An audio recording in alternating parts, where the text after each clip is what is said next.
Salam la famille, c'est comment au bismillah tuguni sur Cactus. Agnon sur vidéo là ni mo krade kananina toujours y abonner en plus la cloche activée comme ça na vidéo kura boy be po kalama.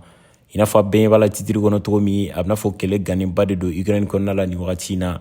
Wati temeno na nye vidéo ke ka expliquer na ka foko Ukraine on borana e ka yira ka foko ye victoire sur Kharkiv région kon la. En fait ne wati na abna fo reçu ye vitesse supérieure d'état ou ye frappe bado ke Kharkiv kon la. Donc mɔgɔ caman de sara u ka ministère de la défense mɔgɔw bɔra n'a communiqué o bɔlen fɛnɛ kɔfɛ o ni mɔgɔw fɛnɛ ka secrétaire général n'o ye Antonio Guterres o bɔra ni publication dɔ ye k'a yira k'a fɔ k'ale ni Vladimir Poutine ye ɲɔgɔn sɔrɔ téléphone na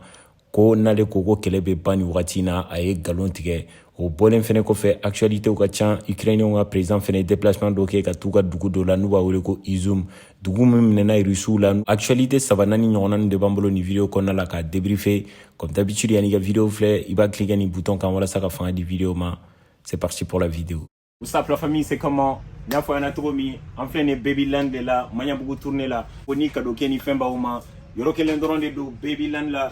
Maɲanbugu tournée la mais quand même n'aw sera yen dɔrɔn a dogolen tɛ design bɛ fan bɛɛ ye tout boutique fila de don toys feere yɔrɔ bɛ yen c'est-à-dire denmisɛnninw ka tulonkɛminɛn ni fɛn ninnu feere yɔrɔ bɛ yen o kɛrɛfɛ prêt à porter bɛ yen mɔgɔkɔrɔbaw ka finiw denmisɛnninw ka finiw tulonkɛminɛn baden déjà n y'a fɔ an na cogo min fɛn sugu bɛɛ bɛ sɔrɔ i ma denmisɛnninw ka tulonkɛ mobili Formule 1 mobili ninnu pilote ni fɛn ninnu donc chariot denninw moto denninw sodenninw yɛrɛ filɛ nin ye en plus o bɔlen kɔfɛ verseaudenw ni fɛnw a bɛɛ de bɛ yan baby foot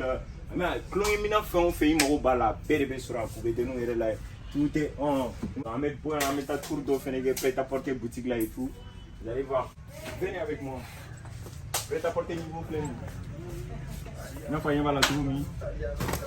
personne mais tout est dispo personne bien donc pour une mon volo ou bien mon démonstrer la gana et tout les gars n'hésitez pas à se gana au commentaire parce qu'on règle pas bien avant t-shirt magnifique tout est prêt à porter niveau tout est dispo donc ani tumatuni awre nyebala fin su bugere bien état dans ma article be fois anatomie maintenant et tout gars ba be tout choix. Bon maintenant la vidéo d'amener Ukrainien on a présent à déplacement de n'a expliqué na kafoko Ukrainien ye dugu do récupérer no e Balaklia ye oni Izum c'est-à-dire au dugu be Kharkiv région de Konnala o récupérer la wati na Ukrainien on bora ka victoire célébrer ka ira kafoko irisu be ga boli olunya o be ga dugu récupérer mais irisu ka ministère de la défense ka porte-parole borana e ka ira kafoko lu te ka boli kolu yere de a décidé ka dugu nu to en ka tu ka sɔrɔ su be regrouper Donetsk dugu Konnala ka essayer ka force do ɲini yanu ka essayer ka segin ka nu kama ni force ye tuguni o bolen fɛnɛ kɔfɛ Russiw ka c'est-à-dire u ka ambassadeur min bɛ Faransi o ka porte-parole tun bɛ Faransiw ka téléso dɔ sanfɛ o y'a yira k'a fɔ ko kɛlɛ la ko nin bɛɛ b'a la ko waati dɔ la ka segin kɔ ka essayer ka terrain dɔ di mɔgɔw ma a kɛlen i n'a fɔ danger de k'i bɛ pion dɔ di mɔgɔ dɔw ma walasa ka se k'a ka pion caman dun donc k'olu b'o de kɛ u bɛ ka segin ko mais don n'a nataw la mɔgɔw k'u sigi u bɛ ka segin ka na ni frappe mun ye i n'a fɔ n y'a fɔ an ɲɛna cogo min intro kɔnɔna la k'a fɔ ko Ukrainien ka président Volodymyr Zelensky ye déplacement dɔ kɛ ka taa c'est-à-dire Kharkiv région kɔnɔna la donc le fait que u ye dugu ninnu récupérer a décidé ka déplacer ka bɔ yen ka taa Balaklia dugu fɔlɔ mun minɛna donc a taara yen a ye médaille dɔ di u ka sɔrɔsiw ma o bonnen fɛnɛ kɔfɛ n'i ma fili a taara Izum fɛnɛ kɔnɔna la dugu filanan minnu fɛnɛ minɛn'u fɛ Kharkiv région kɔnɔna la donc intro kɔnɔna la n bɛ ka expliquer k'a fɔ ko kɛlɛ gannenba de don nin waati in na k'a fɔ ko kɛlɛ bɛ ka intensité ba de ta nin waati in na parce que n'a essayé k'a jateminɛ le fait que dugu ninnu bɛ ka récupérer a bɛna fɔ digilenba de don Russiw la kɛlɛ barika de bɛ ka bonya kun jumɛn de y'a to n bɛ ka nin fɔ parce que n'a essayé k'a jateminɛ o ni mɔgɔw ka secrétaire général n'o ye Antonio Guterres ye o ko k'ale ni Vladimir Poutine ye ɲɔgɔn sɔrɔ téléphone na ko appel in kɔfɛ k'ale tɛ galon tigɛ mɔgɔ ye de ko n'a ko ko kɛlɛ in bɛ ban nin wagati in na a ye galon tigɛ ani fɛnɛ ko n'a ko ko la paix bɛ kɛ nin wagati in na a ye galon tigɛ en plus o bɔlen fɛnɛ kɔfɛ Russiw ka ministère de la défense mɔgɔw ka porte-parole bɔra n'a ye k'a yira k'a fɔ ko Ukrainien ka attaque ninnu kɔfɛ Kharkiv région kɔnɔna la k'olu ye bombardement ba dɔw kɛ c'est-à-dire u ka région dɔw la yen donc o bɔlen kɔfɛ actualité u y'a yira fɛnɛ k'a fɔ ko a bɛna fɔ Russiw ye missile ba dɔw bɛ yen n'u b'a wele ko calibre X101 c'est-à-dire u y'u ka bâton to mer Noire de sanfɛ k'o ci k'a bila ka taa Ukrainien ka région naani kɔnɔna la c'est-à-dire u ka ville naani kɔnɔna la n'o ye Kharkiv donc Kharkiv nord-est la u ka dugu dɔw bɛ yen u y'a bila ka taa yen o bɔlen kɔfɛ u ye dɔ bila ka taa Odessa région kono oni Mykolaiv oni Alexander du Sud no Ukrainien nga vidéo yi o bolen fene ko fe actualité u ya yira ka foko Ukrainien nga président Volodymyr Zelensky yere wola dugumina no écriviria ye donc ko amna fo missile do tara jigin u ka barrage do kan ka barrage tien donc ji baden de be ka bo u ka c'est-à-dire u ka rivière kono ka taa don u ka dugu kɔnɔ ko u sirannen ba de don inondation ka nana kɛ a dugu la parce que baraji min tun bɛ ji kale a bɛna fɔ ji bɔra ji fanga bɛ ka bonya dugu ma en kɔfɛ Russie ka ministère de la défense ka porte-parole fɛnɛ ka communiqué kɔnɔna la a yira k'a fɔ ko Kharkiv région kɔnɔna la olu ye bombardement ba mun kɛ Ukrainiens ka sɔrɔsiw kun dalajɛlen do yɔrɔ dɔ la k'u ye mɔgɔ min faga k'a bɛ sɔrɔsi 150 kɔ bɔ ani fɛnɛ mɔgɔ banata cayara o jama ninnu cɛ la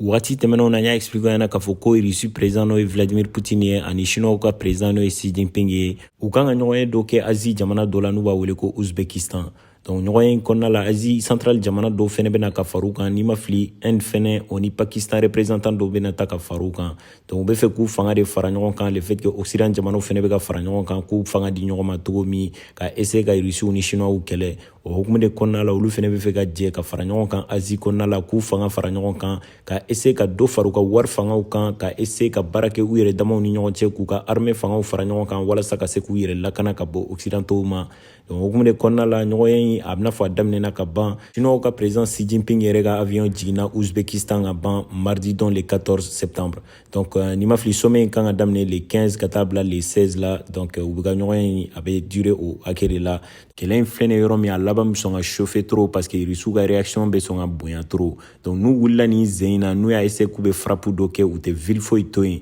n'a essayer ka jateminɛ o bɔlen fɛnɛ kɔfɛ fɛn min bɛ ka mɔgɔw siran nin waati in na o ye ONU mɔgɔw ka secrétaire général ka kuma de ye n'o ye Antonio Guterres ye parce que ale ka kuma kɔnɔna la a tun bɛ k'a yira k'a fɔ ko n'ale y'a fɔ mɔgɔ min ɲɛna k'a fɔ ko nin kɛlɛ in bantɔla don nin wagati in na a ye nkalon tigɛ en plus o bɔlen fɛnɛ kɔfɛ n'ale ko mɔgɔ min ma ko la paix bɛna kɛ nin wagati in na Ukraine ni Russie ni ɲɔgɔn cɛ ko tiɲɛ tɛ ko a ye nkalon tigɛ o mɔgɔ ye parce que n'a ye se ka jateminɛ front fila bɛɛ la côté fila bɛɛ la u fila bɛɛ déterminé don k'a fɔ ko kɛlɛ tɛ ban américains ni occidentaux bɛ ka continuer ka kɛlɛkɛ mina ni wari di Ukrainiens ka président ma ale fɛnɛ bɛ ka continuer k'a fɔ ko tant que dugukolo minnu minɛna n'u ma segin olu ma kɛlɛ tɛ ban ko kɛlɛ daminɛna ni la Crimée de 2014-15 wagati la tant que olu m'o minɛ ka segin u yɛrɛ ma ko kɛlɛ tɛ ban en plus o bɔlen kɔfɛ a bɛ ka continuer ka médaille di a ka sɔrɔsiw ma a bɛ ka continuer tuguni ka déplacer ka taa dugu dɔw kɔnɔna la dugu minnu tun bɛ Russiw ka mara kɔrɔ donc u minɛnen Russiw la a déplacera ka taa yen n'o ye Izum ni Balaklia ye donc Russiw fɛnɛ y'a décider ka force de frappe ba dɔ mobiliser ka missile dɔw bila ka taa jigin u ka dugu dɔw kan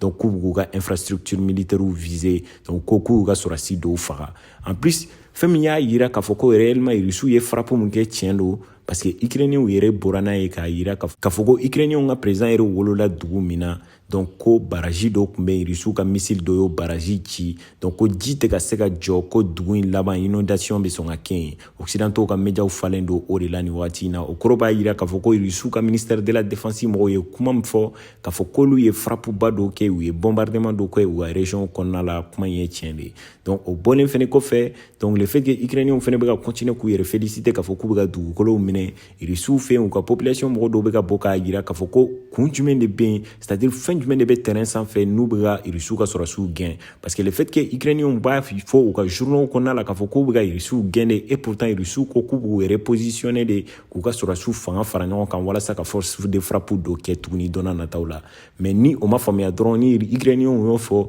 donc a bɛɛ b'a kalama k'a fɔ ko Ukrainiens ka président Volodymyr Zelensky donc a bɔra Russiw ka région dɔ de la c'est-à-dire Russie kan fɔlɔ ka région dɔw bɛ Ukraine kɔnɔna la a wolola yen de donc a bɛ Russie kan mɛn waati min na n'a bɛ fɛ ka message dɔ adresser Russiw ka population na a bɛ kuma Russie kan na donc bɛɛ b'a mɛn n'o kɛra sisan mɔgɔw bɛ mobiliser dɔɔni ka essayer k'a fɔ k'u bɛ ka terrain perdu u bɛ siran n'o kɛra Vladimir Poutine fɛnɛ bɛ force di a ka sɔrɔsiw ma k'a fɔ k'u ka bombardement ba dɔ kɛ donc o hukumu de kɔnɔna la peut-être u ka nin missile ba ninnu n'o ye missile calibre ninnu ye u y'a essayer k'o 4 ci donc k'a yir'u la k'a fɔ k'u bɛ ka na ni force ye donc don n'a nataw la réellement an t'a dɔn n'a sɔrɔ a ko bɛna kɛ cogo min mais mɔgɔ baden de kɔni sirannen don nin waati in na mɔgɔw ko guerre intensité yɛrɛ de bɛ ka bonya nin waati in na Ukraine dugukolo sanfɛ donc j'espère que a sera ka faamuya dɔ sɔrɔ nin vidéo la si tele le ka na kana ɲinɛ a b'a cliquer nin bouton kan walasa ka fanga di vidéo ma. Am ɲɔgɔn sɔrɔ vidéo wɛrɛ la c'était Cactus, prenez soin de vous et à la prochaine.